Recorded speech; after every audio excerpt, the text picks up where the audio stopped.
Welcome to Maxi Life, a MaxiCare well-being webinar series featuring no gym, no problem, staying fit at home with licensed strength and conditioning coach Kale Alvarez. Again, I'm Patricia Bermudez. He's on. I'll be your host for this event, but honestly, I am just going to be learning alongside with you, and I'm just really looking forward to everything that will be shared with us today. Are you guys stuck at home with no access to gyms? I think for most of us, that is true. But no problem. That is not a problem. Tune into this webinar for home workouts to keep you fit and healthy. This session will help you learn what household chores can double as effective exercises. Ha! I love that. Start a personal fitness program at home to improve your overall health and discover how to structure workouts in a home environment with or without gym equipment. Now it's time to meet our coach for today. Our speaker is a founder and CEO of Kineticor Philippines and a licensed strength and conditioning coach. He has the expertise in teaching people fitness and movement skills, strengthening muscles, correcting posture, and more. He helps people get into shape even without prior workout experience or athletic background. Looking forward for all of you to meet the wonderful Coach Kale Alvarez. Hey, Coach Kale. Hi, Trisha. Good afternoon. Thank you for having me here. Good afternoon to all the viewers. Oh, well, we're excited to be getting trained by our professional. Just a little background. Coach Kale and I go way back. He when I got into running, he was my running coach, correcting my posture and my gait and everything. And now there's just a lot of things that we all need to learn when it comes to staying fit and healthy at home. So I really love this topic that you have. Yeah, I'm looking forward to discussing this with you and sharing it. So yeah, Go ahead, coach. I can see all your right. So slides and I'll be taking down notes. okay, so again, good afternoon. I am Coach Kale Alvarez. Today I will be discussing and sharing with you how to exercise at home or in the office. So again, no gym, no problem. So, first off, are you starting to exercise to fight against the COVID 19? Or are you just continuing to exercise to maintain your pre pandemic exercise routine? I'm sure many of you have already started your exercise routine pre pandemic. And whatever it is, whether it's going to the gym, running outside, cycling, or just going to the park, it's an exercise. And because of the current situation, it is difficult to do all of those stuff. And I'm sure a lot of you guys are having or feeling cabin fever. And having that takes a toll not only in our mental state, but our physical well being as well. So it's important that we continue our physical activity. And here are the benefits of physical activity. Of course, it is one of the main components of healthy living. This is again based on the World Health Organization. They again published this last year, and of course, physical activity again is doesn't require going to the gym per se. It can be any type of movement, whether you're playing with your kids, doing home chores, or just carrying a load of groceries. That is already a form or different forms of physical activity. Of course, another benefit of doing home or office exercise, we minimize chances of getting exposed to the COVID-19 virus. Of course, next we have or it improves mental health. It is also easier for the elderly population, again, because they don't need to go out to, walk out, walk far, park, drive themselves and all that stuff, carry big bags with them to the gym. So it is also less expensive because we are staying at home or in the office. And of course, lastly, it has the flexibility in time and location. Why does that have that flexibility? Because you literally can do it any time of the day and, well, not in the literal sense of the location that you go. anywhere, but you can do it in your room, you can do it in your office, you can do it in the sala or in your dining room. So again, it's just being creative on where you want to do your home exercises. And of course, if we have benefits, there are also some challenges. Well, first off, human beings are social animals. And because we are not able to go out and see our friends and family, it takes a toll and that gives us some social isolation. Another challenge is the limitation of equipment, especially for those people who have been working out with heavy loads or used to having a lot of equipment. Another limitation, of course, is space. Uh, some of us are living in a condo, and that will definitely feel a little cramped in terms of wanting to do some exercises. But of course, don't worry about it. Later on in the presentation, I'll be able to show you guys some options on how to be able to cope with these challenges. Of course, staying at home has distractions. I myself, as a parent, have distractions. Every time my wife and I will try to work out at home, our children, or especially the baby, will want to keep pulling us aside for whatever it is that the baby wants. So yeah, it has its pros and cons, of course. Next on is, of course, self discipline. Sometimes, or most of the time, I myself is guilty at times. I would actually procrastinate in working out, especially when it's a weekend or it's a Saturday. I have the whole day to myself. I'm thinking, what's a good Netflix series?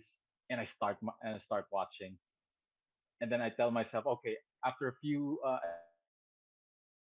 episodes or after a movie, I'm gonna start my workout. But then again, I start the next movie or I start into the next episode. So I am guilty of it. But later on, again, we will discuss how to battle this self-discipline and of course motivation. Sometimes staying at home just feels so relaxed that we don't want to move.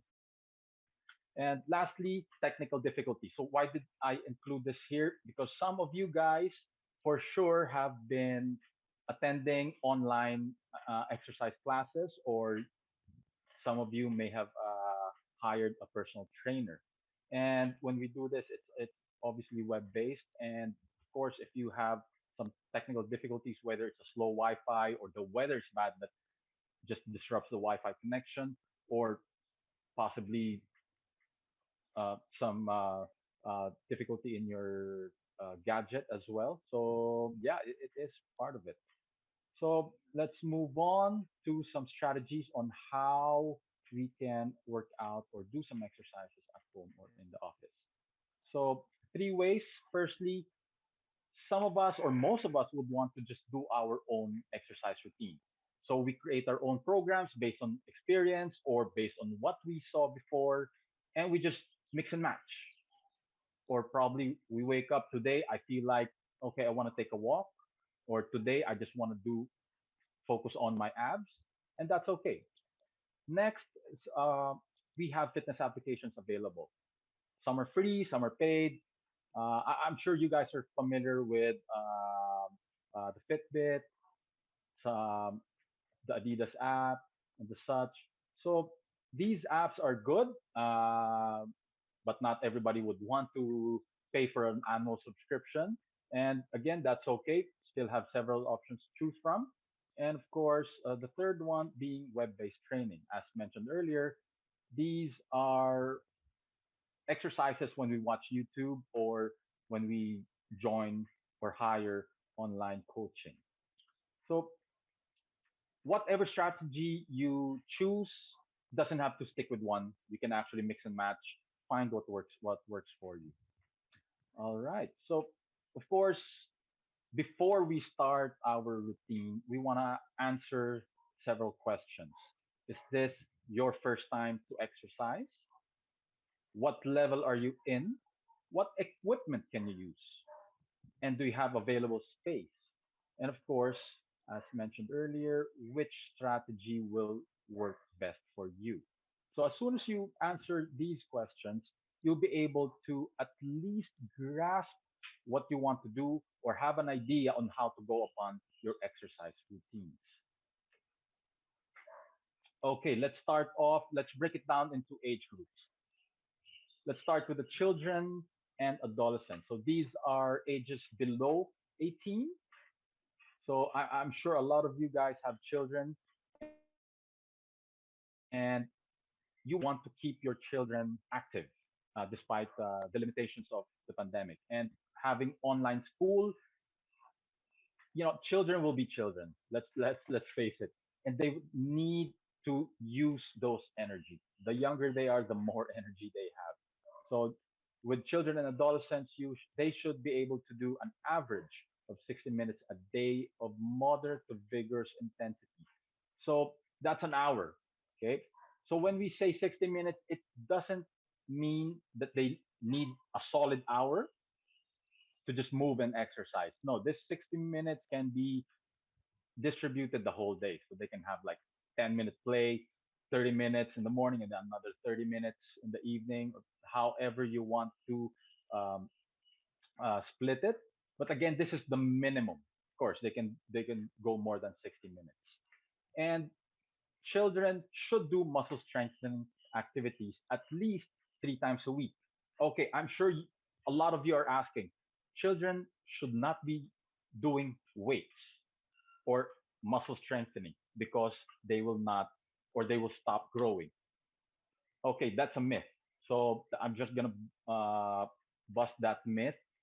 Proper muscle strengthening exercises can actually help and promote better growth. All right. So especially with the new sciences now, there have been a lot of available new techniques and new ways for children to exercise. One way to do this actually is to just give them soft weights if ever you do want them to do some weights, especially the teenagers. So, but before you engage them in strength training activities, as a parent, you should be able to gauge the maturity level of your children.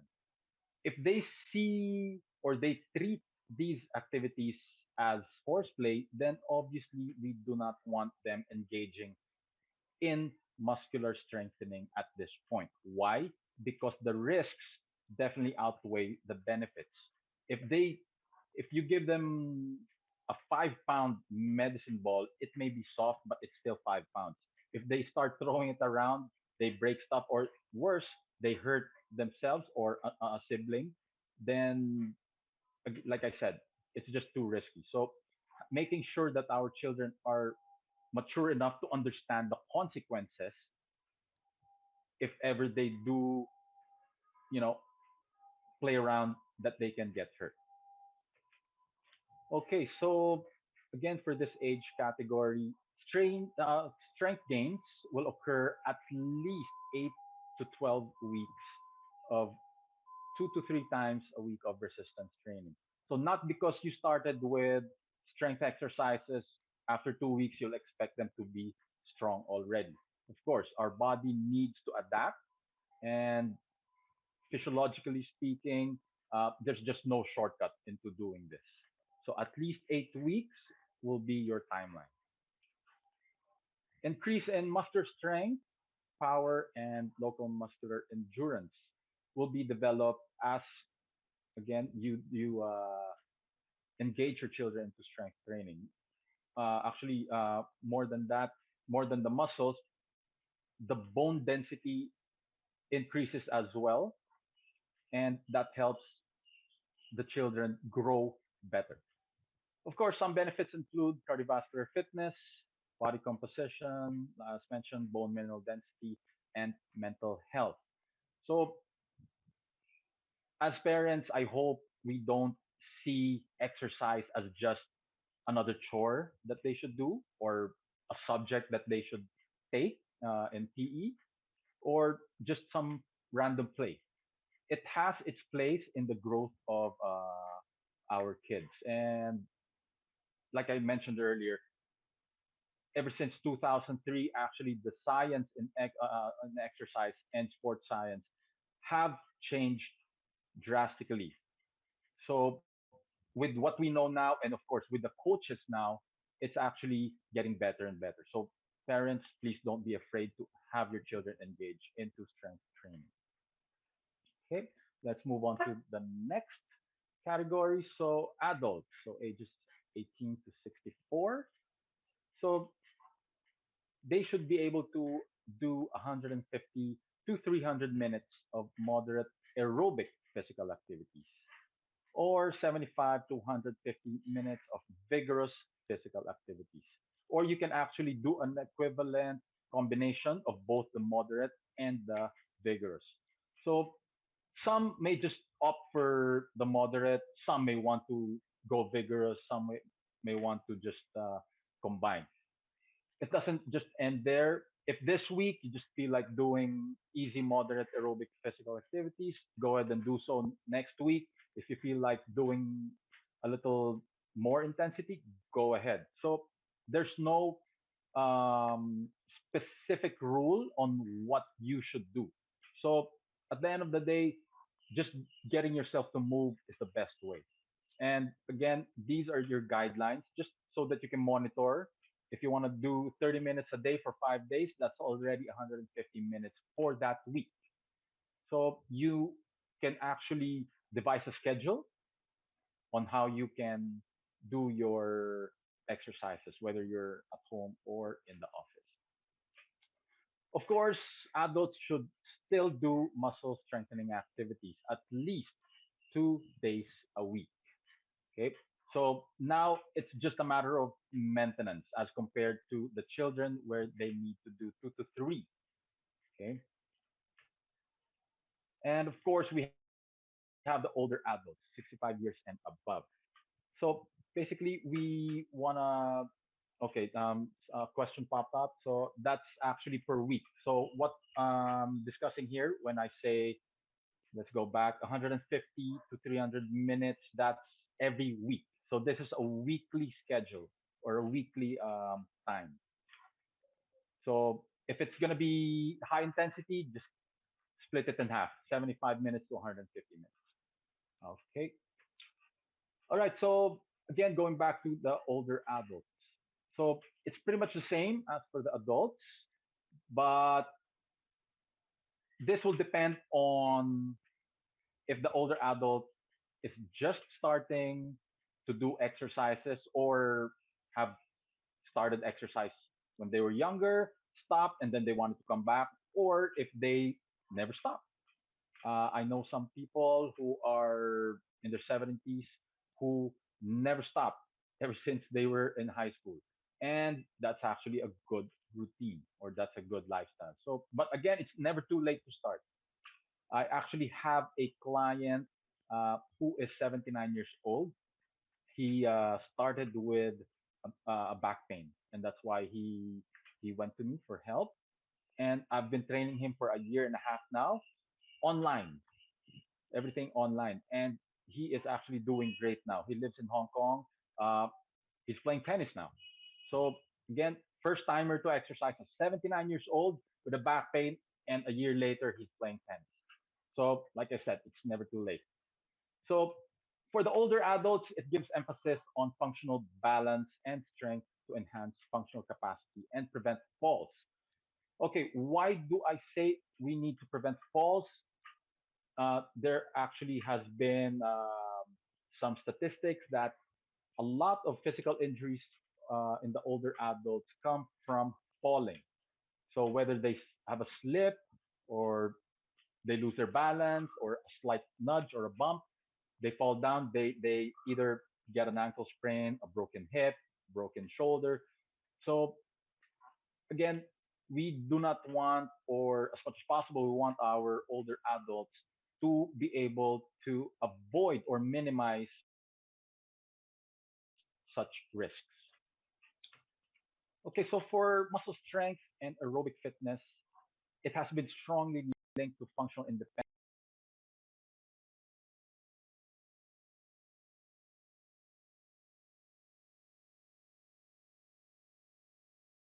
So if you're an older adult and you don't have any disabilities, this actually helps your self, your movement by yourself. So you're not relying on another person to help you go up and down the stairs, or someone needing to help you get up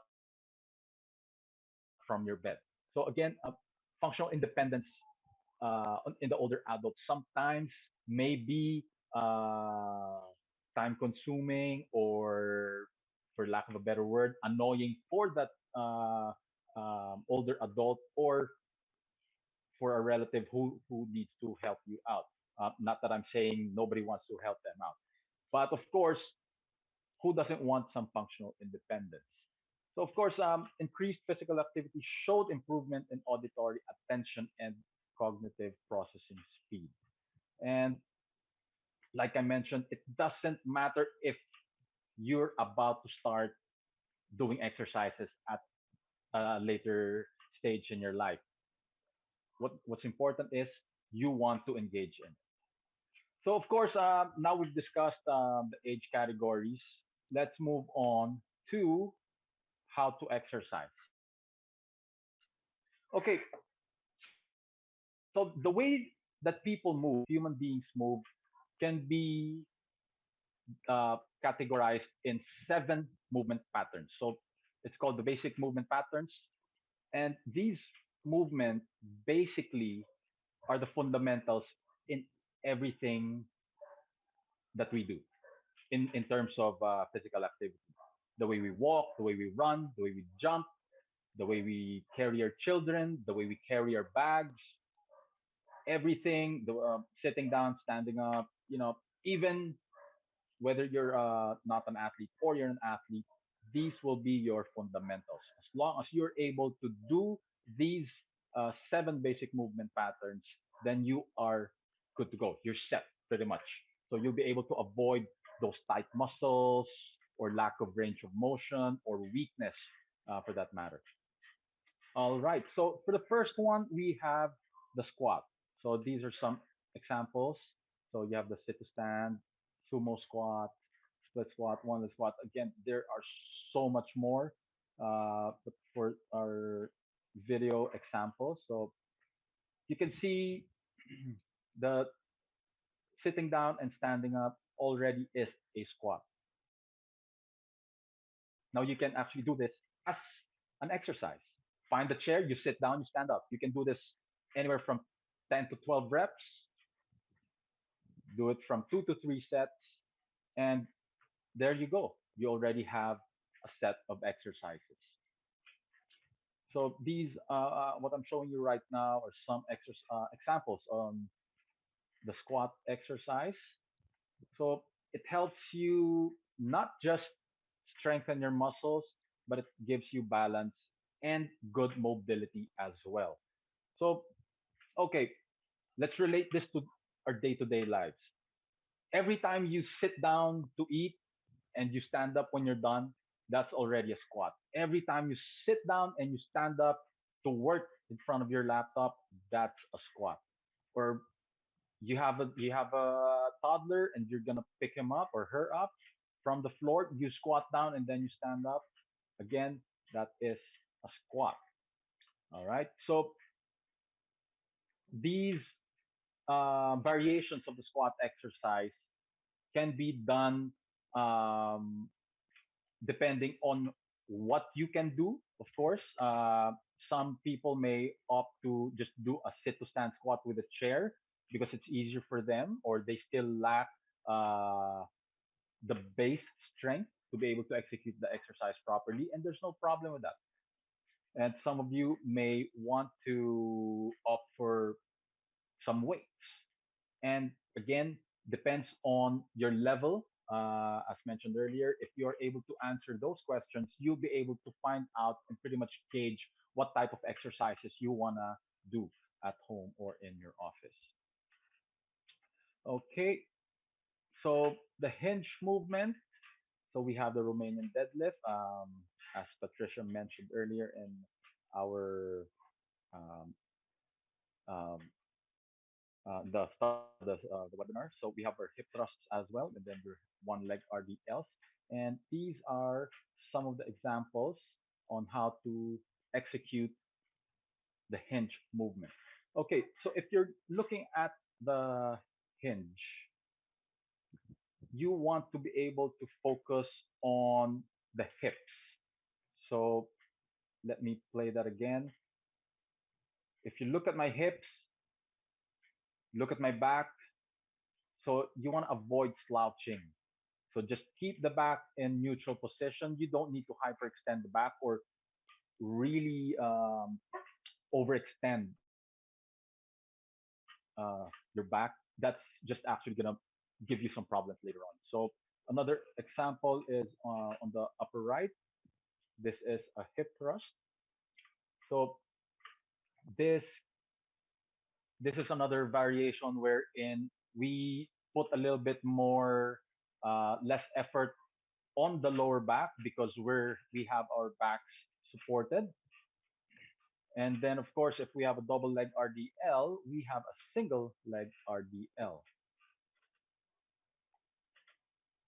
So actually to relate this into our day-to-day lives, for example, we drop a pen or we drop anything on the floor and you want to reach it. So instead of just curling your back down and reaching it, you actually can do an RDL, a squat, or a single leg RDL. And that can prevent any unnecessary aches and pains. Or worst case scenario, a slip disc. I have actually had a patient who reached for a tissue paper across the table in a restaurant and a disc popped and bulged out. So like I said, sometimes it's just unlucky. So you want to be able to avoid such injuries just by having good lines or good forms. Okay. Next up, we have our lunges. So we have here the walking lunges, reverse lunge, and curtsy lunge. Okay. So let's start with the most basic, of course, moving forward. And then we have the reverse lunge. This time we go backwards. Okay. And the curtsy lunge. So again, it doesn't end with these three examples. We have several examples of lunges as well. You can just find it in the internet or you can ask a professional about it. Okay, so where do we use the lunge in our day to day? Kneeling down is already a lunge. So we are all Catholics, so we definitely kneel at least once a week when we pray. So this can actually develop or avoid having those pains on the knees or the back when we kneel down. This can actually be a good way to also pick up uh, some things on the floor. So if you think that what you're gonna get is pretty heavy, then doing a lunge or kneeling down would be a really good way to do it rather than just do a squat or a hinge movement. And why do I say that it's a better way to pick up something, especially when it's heavier? Because you actually have more support for the back because one leg is in front while the other is down on the knee. And um, you can actually focus your balance more because you have a wider base as compared to the squat and the hinge. Okay, so let me just get to some questions here. Um, okay, just going back some samples for the aerobic exercises and vigorous activity. So some moderate aerobic exercises can be walking. You can actually jog if you're allowed to jog outside your house or in your village. Uh, doesn't have to be very fast, but avoid slogging. So what do I mean by slogging? It's slow jogging. If you're If your brisk walk is faster than your slow jog, then just do a brisk walk. You actually can benefit more that way. It gives you the same amount of cardiovascular fitness without the strain on the ankles and knees. Okay, because when we do a slog or a slow jog, we bounce, and when we bounce, that's actually giving compressive tension or forces on our lower extremities. Some vigorous physical activity examples would be if you have children, just carrying them multiple times can already count as vigorous. Or if you try some skips, or if you run faster, or actually just doing your chores faster than usual, can be considered vigorous. So rather than mopping the floor leisurely, try to go double pace. So that's already vigorous. Okay, moving on to the next question. So with squats, all right. So like I mentioned earlier, with being moderate or vigorous, if you do it slower, okay, for muscular strength, this will actually apply to all the movement patterns. So if you do it slowly, especially with resistance, then you are developing more muscular strength. But if you do the same weight or a little bit heavier, and then you do it faster, then you are developing power. So that's the difference between doing it slower or faster. So you can actually do both. But before you do or you go into the faster execution, you want to make sure that again your foundations are there already. So try to get the slower muscles first. Okay, so if you go straight to the faster execution right away without building a good base strength, the difference would be number one, how your muscles are going to fire. So every time we do a particular movement, there's a sequence that the brain is sending the muscles. Which muscles should fire first? Which muscles should fire more compared to the other? Okay, so we have what we call the agonist muscles and the antagonist muscles. So this depends on which muscle is working more, and then which muscle works an assistive muscle. So if you do it slower, you're able to develop such muscles accordingly versus doing it fast right away. Okay, hope that answers your question. So let's move on. Okay, so going into the upper body push.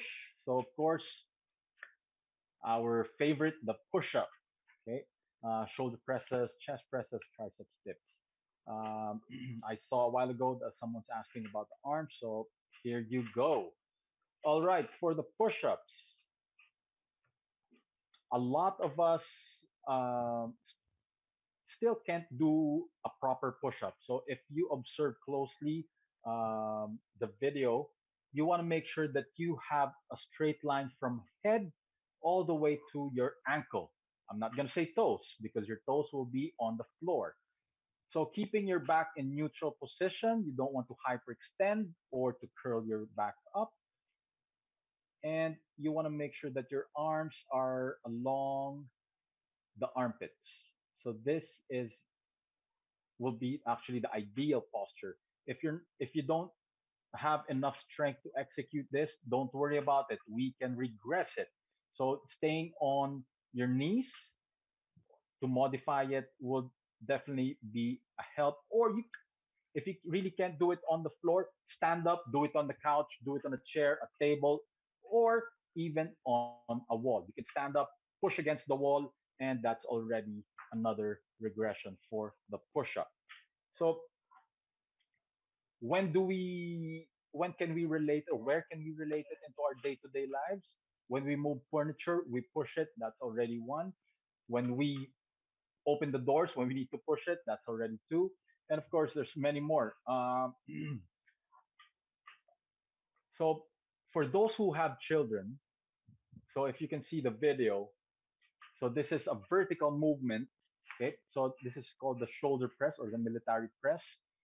Even without the weight, you can actually feel your shoulders burning, especially if you are able to do some reps already. You can try it now while watching.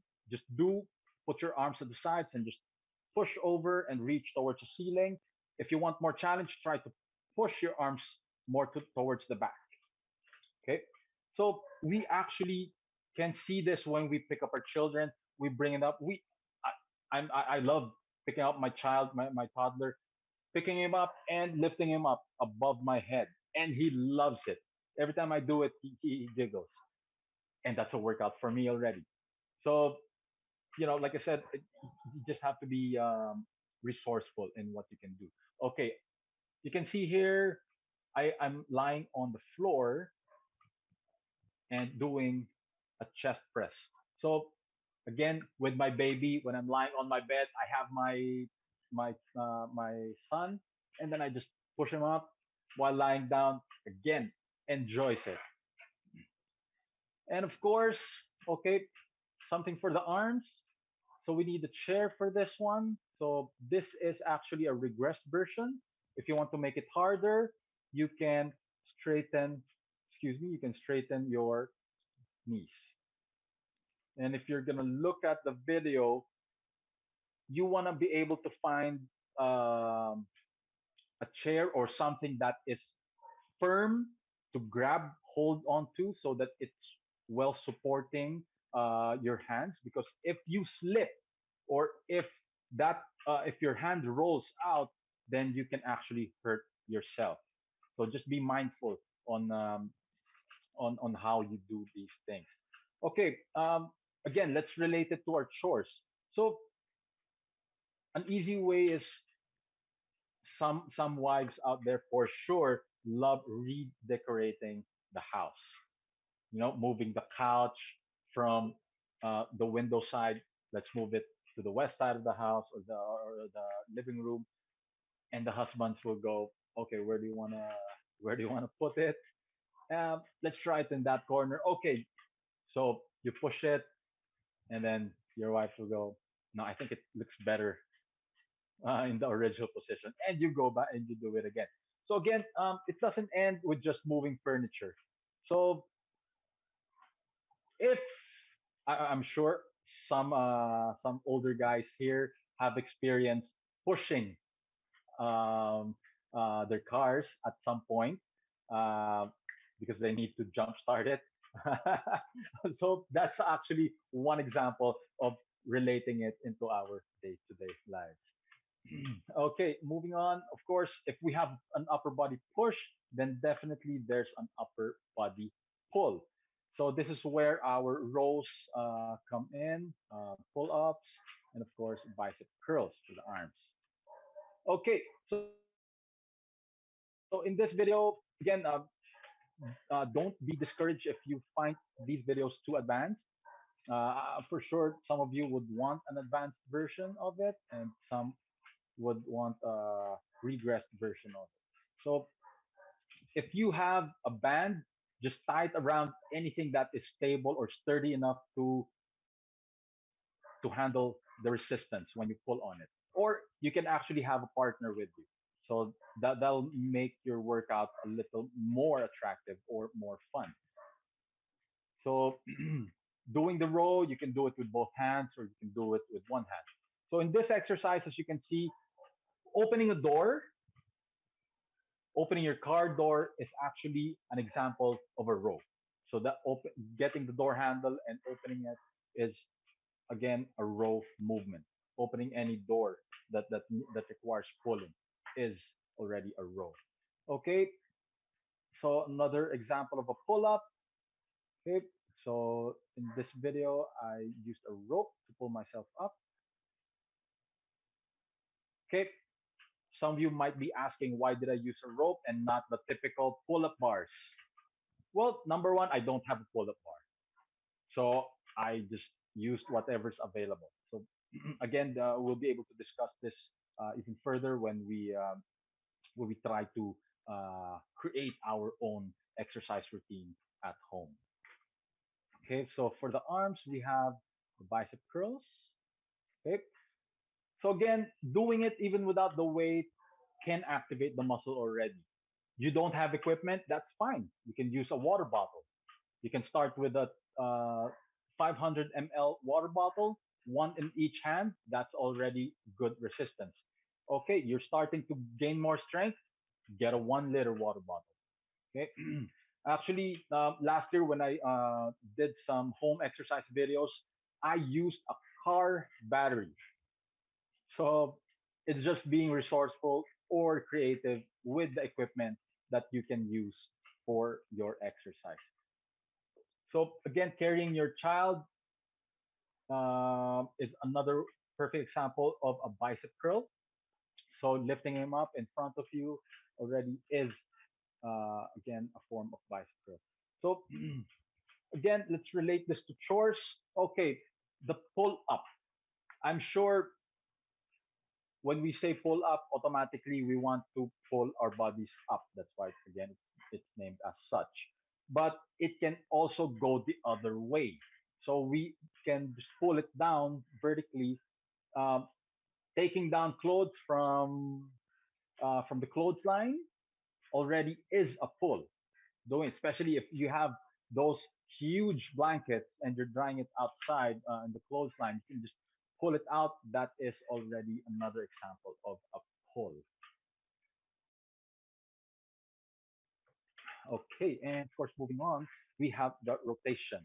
So we have here the wood chopper, the Russian twist, and the medicine ball rotational throws. Okay, so again, I just mentioned these exercises just uh, for variability's sake. So we want to be able to show some easy to more difficult examples.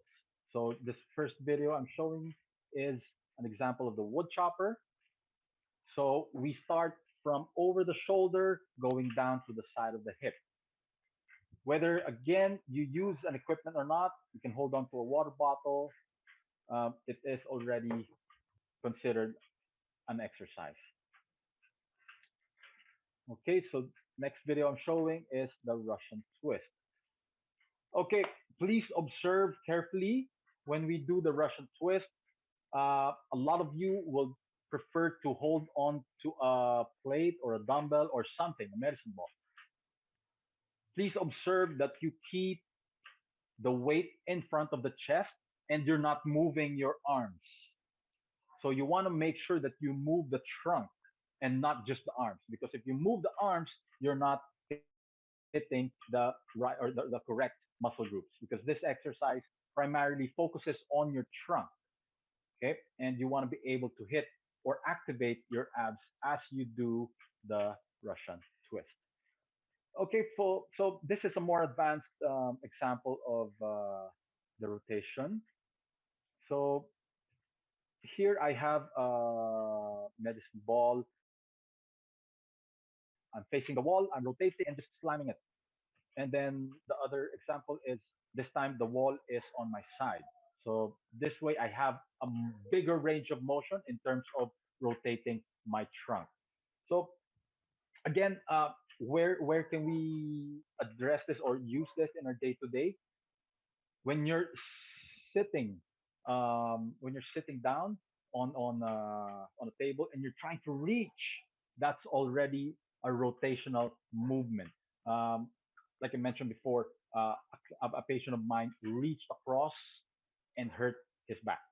So if again, if you have enough or good strength in your trunk, then you will or can avoid those back pains and some disc problems.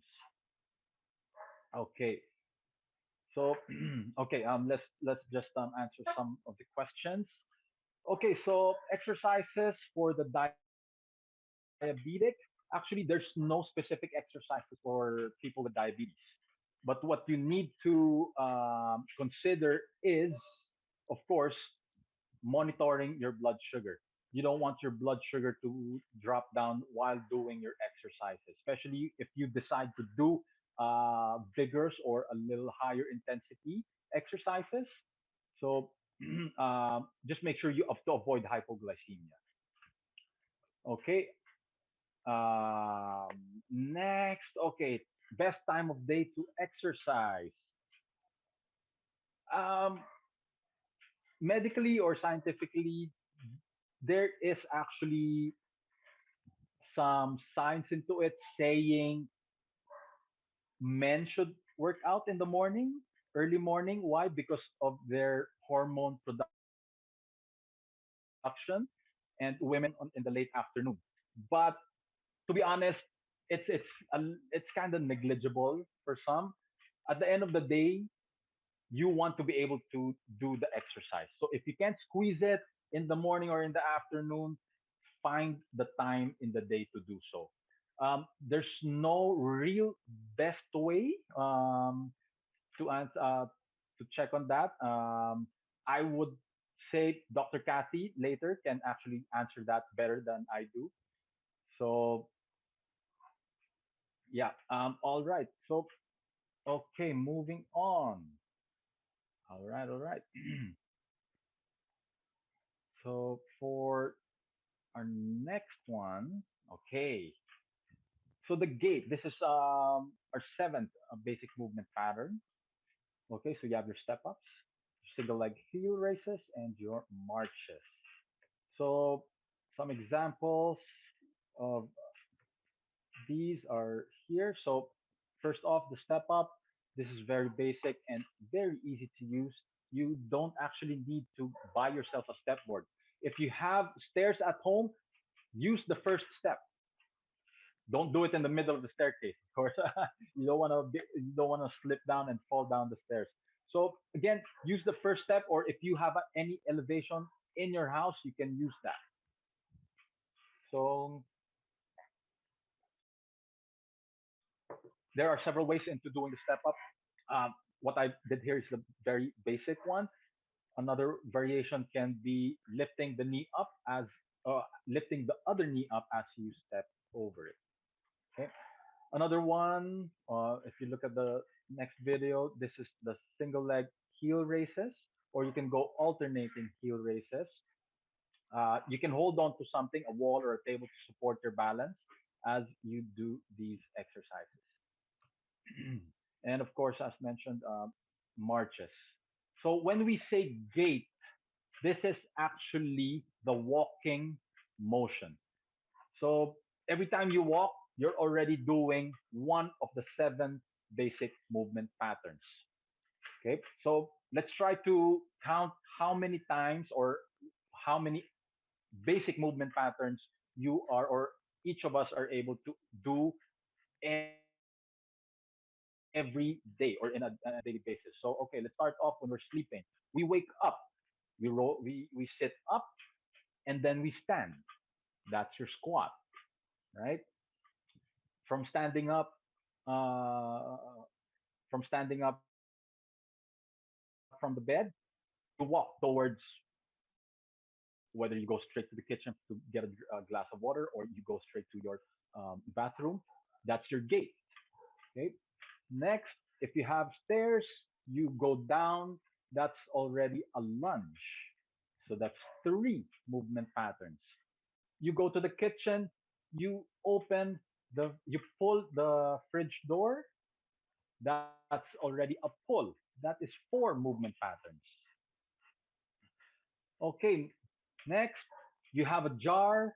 You're going to return it in one of your cupboards and you're just going to push it up or reach up to return it. That's actually an overhead push or a vertical push. Okay, that's five. That's five movement patterns already for that day. Okay, you're sitting down. You're eating your breakfast. You're gonna reach for some condiments. If you're eating pancakes, you're gonna reach across for the syrup. You're already rotating. So again, that's six. So you already are able to do six out of the seven movement patterns. Okay, the hinge part, you may actually, when we brush our teeth, we bend over to spit out the toothpaste after brushing. That is a hinge. There you go. In a day to day basis, we actually go through all the movement patterns. And those are just one example of each. Uh, like I mentioned earlier, you want to be able to execute these movements with decent form. So I'm not saying you should execute it perfectly, but at the very least with decent form. Just avoid slouching. A lot of times when we reach down, we curl our backs this way, and then we're gonna pick it up. Okay.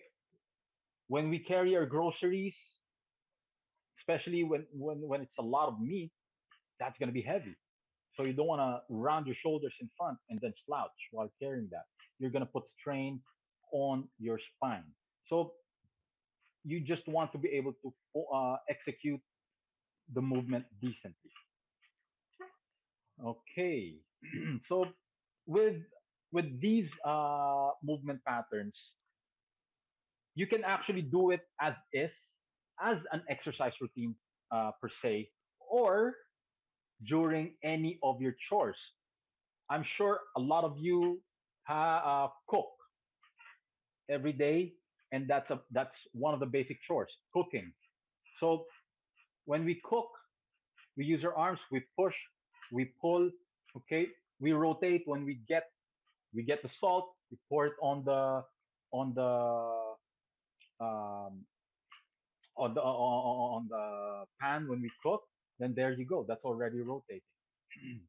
Okay. So again, just to recap these several movement patterns. So again, we go back to the squat. Okay. So sitting down and standing up, that's your squat. Okay. You have your hinge. Okay. Again, bending over to spit out the toothpaste on the sink. That is, again, your hinge. Thirdly, your lunges. So when we kneel down, picking up things on the floor, that's already an example of a lunge. Of course, an upper body push. When we reach for something in the cupboards in the kitchen, that's already a vertical push or a pull. So push and pull can actually be done as, in pairs, because normally when we push something, we need to pull it back, or when we pull something, we need to push it back.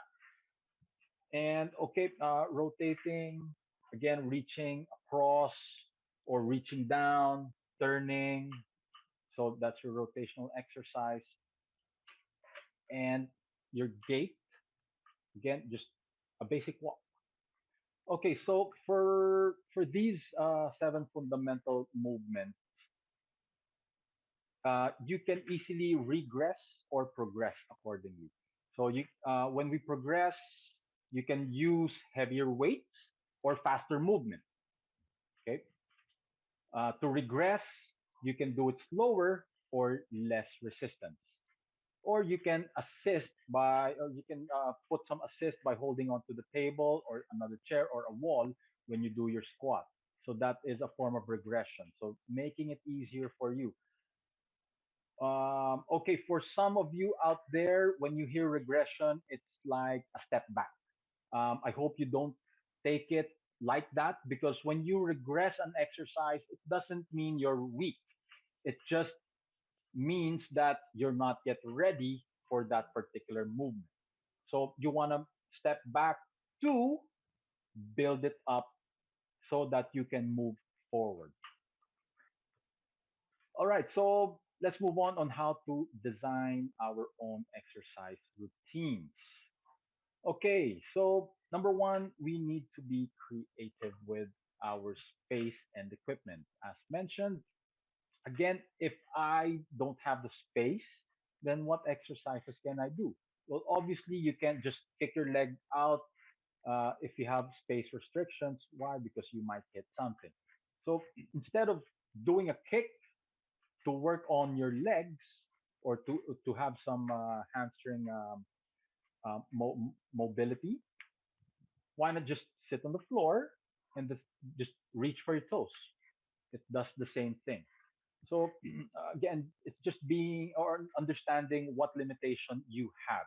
Okay, in terms of equipment, I want to do a bicep curl. I don't have any dumbbells. Again, that's fine. I have a water bottle. I'll fill it up with water, and then I gradually I can start with half of I can start with a 500 ml water bottle and just fill it up halfway.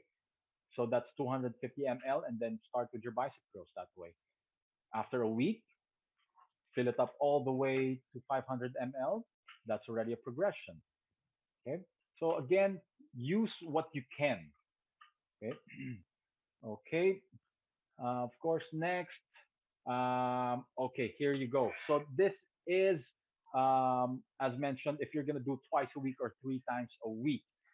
If you're doing, if you can only do twice a week strength or muscular strength training, you would want to do a whole body routine. Okay, so this at least targets everything that needs to be targeted. Uh, Next, if you can do at least 3 times, and of course you can do more times, then you can actually split your routine. Day one or on a Monday, I just want to do legs. It's a leg day. Okay, leg day on a Monday. Wednesday, I just want to do my arms. Okay, arms day on Wednesday. And then on Friday, I want to focus on my core. Then I just do core on Friday. So at least that way, this can also be considered as uh, either a low intensity or a moderate intensity exercise or physical activity, or a high intensity activity. So you can actually mix and match um, when you do your split routine. Doesn't have to be how I mentioned it, that legs, upper body, and core. You can do, okay, Monday I would just want to focus on push exercises. So squats, push-ups, triceps dips. So those are all your pushes. And then on Wednesday, I want to focus on pulls. I'll do a row. That's a pull. I'll do a leg curl. That's a pull. I'll do a bicep curl. That's another pull. Okay. And then on Friday, I want to focus on rotations and my gait. So uh, again, just be creative on how you want to split your routine. Okay. And of course, when we do decide in doing our exercise routine, we want to start with the bigger muscle groups, working our way down to the smaller ones. Why?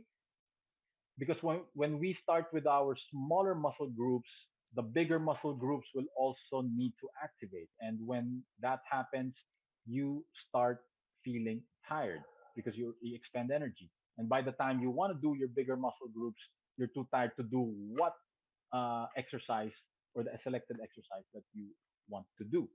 So again, working on to bigger to smaller. All right. So that's speaking into to the exercise specifics. Now let's relate it to your chores. Okay, what are the chores that we normally do? Okay, sweeping the floor, mopping the floor, cleaning the blinds, windows, um, moving moving furniture, cooking. You can do this actually by one way. Number one is to make it fun. Okay, make it fun for you, so that you don't feel that it's a chore. I mean, a chore is already a chore, right? So let's make the chore more meaningful or more fun. So you make it more fun and you get to exercise at the same time. So rather than just mopping lazily, try to go bigger, reach out. So that's a push, that's a pull. Okay. So that's already an example of a push and a pull exercise. And then try to really feel the movement. Okay. Uh, some may opt to listen to music while doing chores. That can actually help pass the time faster.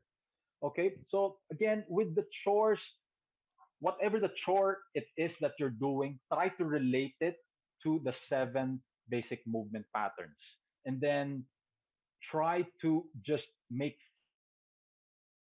fun with the movement or have fun with the movement so that you can also put in your workout. And okay, um, it's good to start an exercise or a routine, but it's actually better if you can maintain that routine. Okay, so how can we maintain it? Number one, we want to have a goal. Typical goal is to look better. That is very valid. Who doesn't want to look good, right? Who doesn't want a beach body, right? I do. So don't be ashamed to work out, and your goal is to look good, because again, that is a legitimate goal. Okay, whether you want to look good, you want to be stronger for your family because you want to avoid health risks later on along the road, or you want to have more strength to be able to play with your children. Okay, that or those are your goals. Okay, next is to identify ways on to exercise. So again, check your space, check your equipment. If you have the budget, you can actually go buy your equipment. Um, here's an easy tip to that's very very light on your pockets. Instead of getting or purchasing big equipment, you can actually just get three resistance bands. So you have your light resistance, your middle one, and your heavy. You pretty much have uh, your gym at home with those three exercises.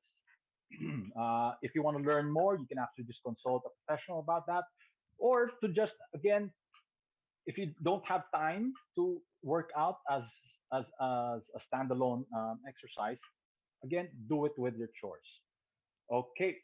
Next, choose let choose something that you enjoy.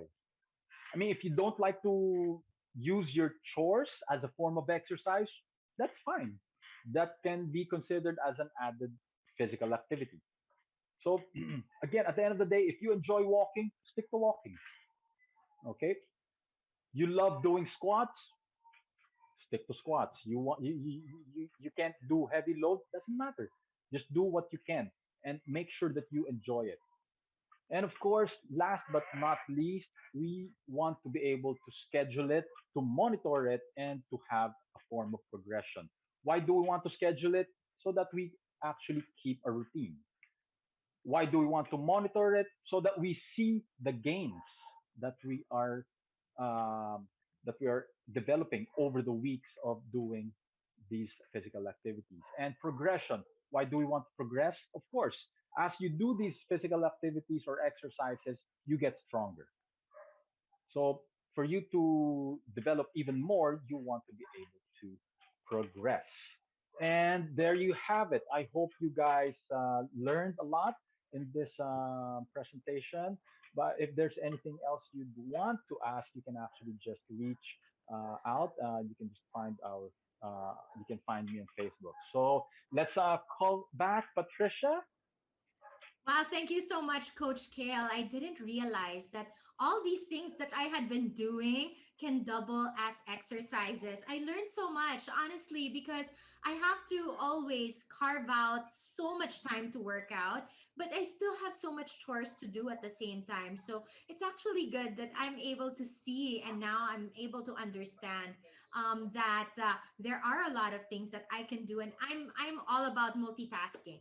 I think most of us people who are working from home are all about multitasking. And speaking of multitasker, allow me to introduce everyone as I thank Coach Kale. Thank you so much, Coach Kale. We'll be hearing from you in just a short while. Again, those exercises and insights are really what a lot of us needed to hear and understand a lot more about as we just all stay at home, stay safe, but still try and strive to keep fit. Now, I was talking about multitasking, and the person that I'm going to be introducing you, I bet, is a master at multitasking. She is a woman of many different talents. She will facilitate our Q&A for this session. She is a yoga instructor and the co-founder of Project Yoga PH. She is an active lifestyle and fitness enthusiast. She advocates for holistic wellness through teaching yoga and promoting a healthier lifestyle. So I'm glad that she gets to join us today. Hi, Miss Kathy Amurao-Herrera. Hi, Miss Patricia. Thank you for that wonderful introduction. Wow, I learned so much from Coach Kale a while ago. So I bet all our participants will be actively doing their household chores tomorrow with the entire family. with the 7 basic movements at the back of their heads. I like that. Coach Kathy, before you go on to the questions, of course, apart from that, we wouldn't mind hearing also from an expert like yourself, also your learnings and other tips as you progress with this discussion with Coach Kale. So I'll leave you two at it because I'm also going to be doing some of the workouts. Go All right. Thank ahead. you again.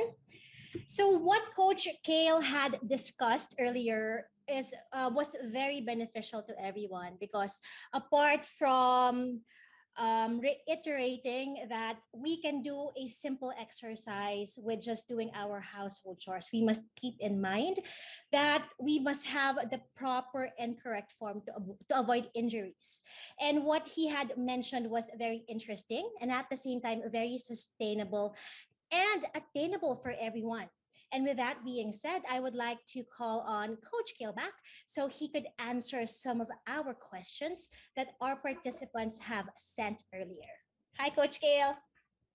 Hi, Miss Kathy. All right. So, All moving right. along with our questions from our participants, the first question is, what's the best basic exercise to alleviate chronic lower back pain? Okay, chronic back pain basically means you have a lack of movement. All right. So, okay, to keep it simple, two things that you should avoid is to bending over too much or rotating with a big range or too fast, or with especially with the load on you.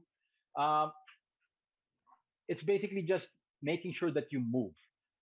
So if you are able to do the 7 basic movement patterns, that can definitely alleviate your chronic back pain. And of course, now more than that is your posture. So even if you do the movement patterns religiously, if you sit down and slouch the whole day, then of course you'd expect some back pain. All right. That is a great perception regarding how to handle our chronic back pain because most of the time we are at homes, we must have the knowledge on how to properly manage the aches and pains that we encounter every day in our homes, right? So, apart from that, Coach Kale, there's another question. Can you use a weighted hula hoop if you have osteoarthritis in the pelvis? Yes and no. Okay. Yes, if you've been doing it without pain, then you're free to do it. But if you're thinking of starting it and you do have that condition, then I would suggest that you strengthen your core some more before engaging into that weighted hula hoop. All right. This question is from Albert Alonso. How long is the resting period after eating before one can start exercising? That's a very good question. Okay, that will depend on number one on what you eat.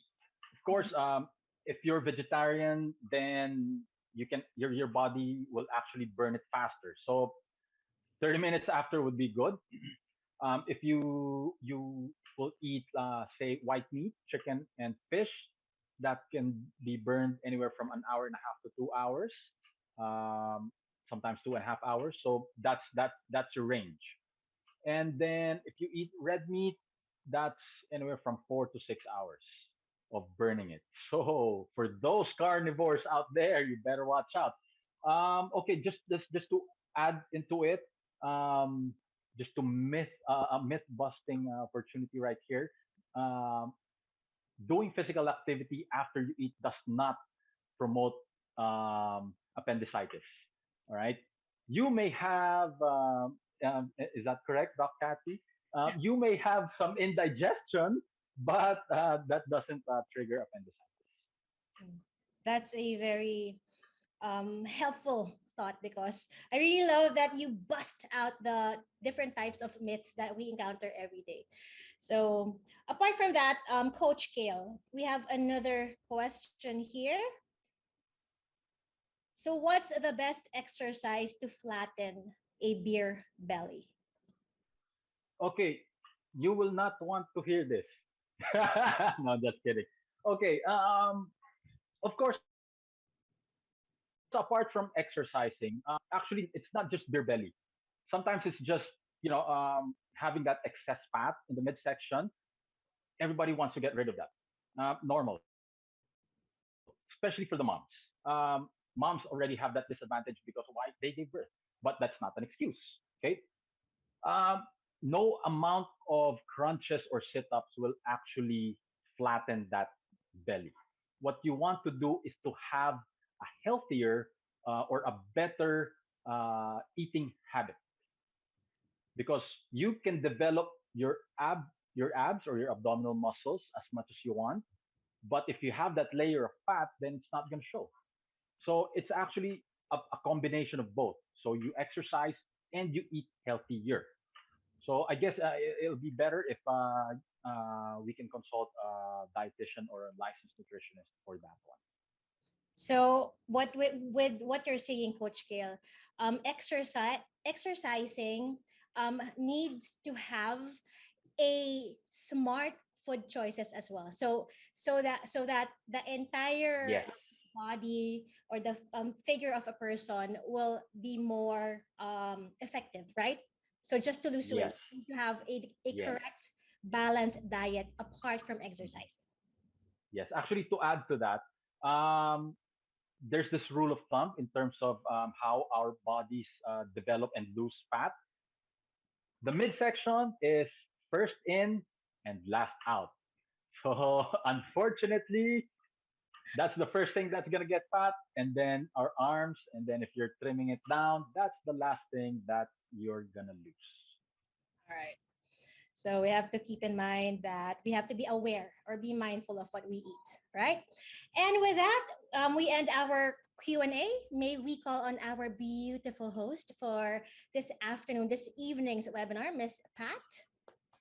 Well, I was having so much fun with all the questions. I think all the questions really are also so practical, no? What everyone was asking. And I think, Miss Kathy, you can also relate to what they are asking because it's also practical. But I think it's like a common, I guess, a common problem that whether male or female, right, we face. I want to ask Miss Kathy first. You're a yoga instructor, but what are some of the things that you also are doing to really just maximize all the things that you have to do within the day, that every movement is intentional and will result into something?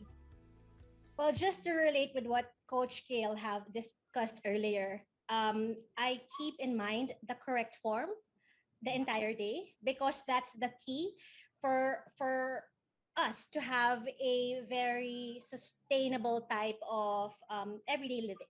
If we have the proper correct form, we are less prone to having injuries. If we want to divulge ourselves into a new workout, if we have the idea of a proper form, I think I think our workout or your choice of exercise routine will be very beneficial to you and to everyone. Okay, ako naman, sorry guys ha, yung mga nanonood pa dito, we're getting some great feedback from all of you, but maybe this is something that we can ask. What about the proper way to stand? I've heard that you could actually just be standing and just tightening your core and your aura and walking. Even when you're walking, there's a way where you can actually help support your core muscles that way.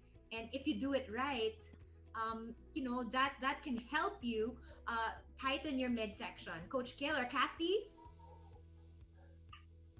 Yeah, actually, to add to that, to engage your muscles properly, you want to be able to breathe properly with it. Is that correct, Miss Kathy? So Yes, it's definitely. very important, right? So I mean, it doesn't end with just engaging the muscles. Of course, when we engage the muscles, it needs oxygenated blood, and it gets it from oxygen when we breathe it in. So um, my advice is to just make sure again breathe with the movement, have that rhythm. Uh, there's no perfect way to really stand up per se because our bodies differ from one another. Some have wider hips, some have narrow hips. Some people have one leg shorter than the other. So the manner of them standing up or sitting down will definitely be different from other people. So I guess Miss Kathy can add into it. Yeah, you want to add to that, Yes. Kathy? And if I may add, maybe this is the perfect opportunity for us to be mindful of our own bodies and at the same time listen to what our bodies need for that day. For most of us who are very living an active lifestyle, we must keep in mind to have incorporate rest days, right, Coach Gail? You must incorporate rest. Yes. Definitely. And for those who are beginning to adapt an active lifestyle, you should get to know your body first. Listen to your body, know your body's limits so that you will not get injured or get disappointed with your choice of workout. Okay, thanks so much, Miss Kathy. Can you share with us just your final message to encourage, to remind, or whatever it is that I know all of us work from home people need to hear from a fitness enthusiast like yourself? My takeaway for this webinar is that we should really champion living an active lifestyle because there are a lot of things happening around, but if we concentrate on our holistic well-being, if we give our time just to have a little bit of self-care in a week, I think that will be very great for our mental, physical, and spiritual well-being. Oh, I love that. Thanks so much, Miss Kathy. And Coach Kale, your final thoughts.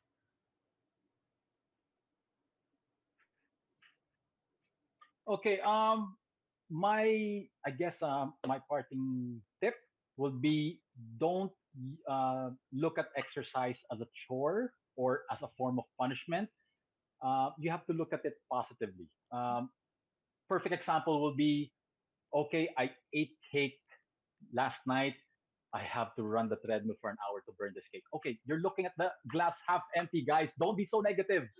Try to enjoy life. So what you want to do is go onto that treadmill for an hour. After that, reward yourself with that cake. Okay, I There will you keep go. You get to enjoy yourself. ko yan, Coach Kale, pero gusto ko rin yung don't look at exercise as a chore, but you can make your chores into exercise. An exercise. Yes. Thanks so much. I really enjoyed this. Thanks to you, Coach Kale Alvarez and Miss Kathy Amurao-Herrera. We enjoyed both of you today and all the learnings that we got from Coach Kale. Thanks so much and enjoy the weekend. Thanks also to our attendees for participating. That really nice discussion that we had with these two experts, with Coach Kale and of course a fitness enthusiast and yoga instructor like Kathy, really just makes us think, ano, ang dami nating pwedeng gawin. Pero marami pa tayong kailangan gawin ngayon before we finally close. Of course, apart from thanking you, we just want to, of course, give a shout out to all those who were really engaged during our activity earlier. I'm sure you guys are now ready to find out who are the winners of our bookie vouchers that will get them premium accounts where we will get or give or have access to a lot of free food and services using that account.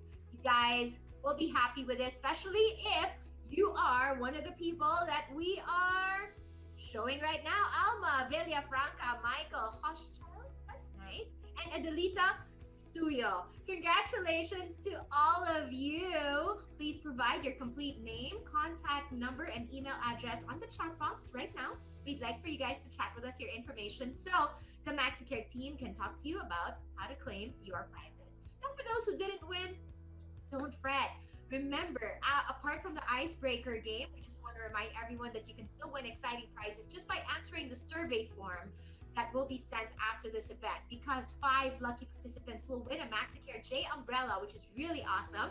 And the survey link will be sent through email on September 28th for that. And by October 4, the winners will be selected and then contacted by MaxiCare for the delivery of their prizes. Hey, before you guys go, we have a couple of questions via this poll. Let's launch the poll and ask you guys these important questions. Now that you have new and great knowledge about how you guys can stay fit and healthy even at home, even while you're doing your chores, are you ready to make the needed steps to live your best life?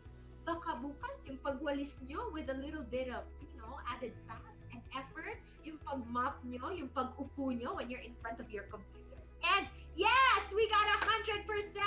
You guys, syempre, 100%, yes. I am so proud of you guys that you are ready. Which among the insights about staying fit at home do you guys like the most? The household chores that can also be effective exercises, or learning how to start your personal fitness program, o yung structuring workouts in a home environment with or without equipment. Kung pwede lang sa akin,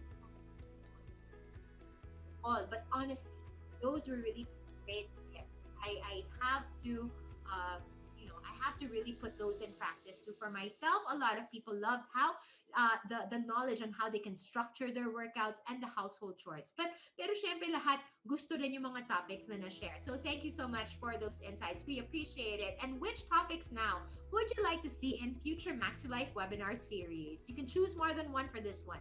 Strengthening the immune system, taking care of the eyes, personal finance, and mental wellness. Parang yung natutunan natin today, pwedeng related to at least two to three sa mga topics na to, but really fun. So which ones do you want to know more about? Let us know so we can target those. And a lot of people really, of course, are still very concerned about how they can strengthen their immune system and are interested in that. And yes, taking care of the eyes.